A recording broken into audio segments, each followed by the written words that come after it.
Good morning সবাইকে। অনেক দিন বাদে তোমাদের সাথে আর একটা ভিডিও শেয়ার করছি। এই ভিডিওটা অবশ্যই ফেসবুকে আছে, অনেকেই দেখে নিয়েছো। সময় পাই না একদম এখন, জানো, একদম এতটাই ব্যস্ত হয়ে গেছি যে সমান তালে ফেসবুক, ইউটিউব সব কিছু করে ওঠা সত্যিই সম্ভব হয় না। তো আজকে রায়তা বানাচ্ছিলাম, বিরিয়ানি কিনে এনেছিলাম, তো সেইটারই একটা ছোট্ট ভিডিও তোমাদের সাথে শেয়ার করছি।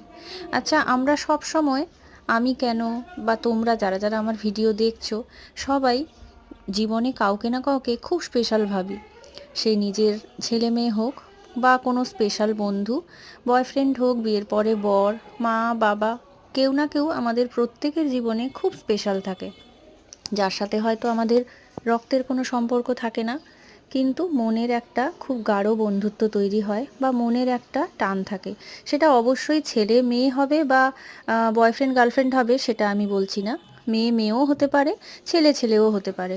স্পেশাল মনের একদম কোণে আমাদের তাদের জন্য একটা করে জায়গা থাকে। আমাদের মনে হয় যে কোনো পরিস্থিতিতে আমরা যদি ওর সাথে কথা বলি তাহলে হয়তো আমাদের মনটা অনেকটা হালকা হবে। অনেক সময় কি হয় বলো তো, অনেকেই ভাবে যে হাজব্যান্ড ওয়াইফের মধ্যে কোনো কিছু লুকিয়ে রাখা উচিত নয়, সব কিছু খুলে বলে দেওয়া উচিত। অবশ্যই এটা ঠিকই, তবে হ্যাঁ, কিছু কিছু জিনিস থাকে যেটা হাজব্যান্ড ওয়াইফের সাথেও শেয়ার করে না বা ওয়াইফ হাজব্যান্ডের সাথেও শেয়ার করে না। করে না বললে ভুল হবে, করতে চায় না। তার কারণ আমরা যার সাথে সারা জীবন থাকছি বা এত বছর সংসার করছি, আমরা সেই মানুষটাকে খুব ভালো করে জানি যে সেই মানুষটা আমার এই কথাটা শুনলে কতটা আমাকে সাপোর্ট করবে বা কতটা আমার পাশে থাকবে। তো সেজন্যই হয়তো আমাদের জীবনে স্পেশাল কোনো বন্ধু থাকাটা ভীষণভাবে দরকার, যার সাথে আমরা মন খুলে প্রাণ খুলে কিছু কথা শেয়ার করতে পারি।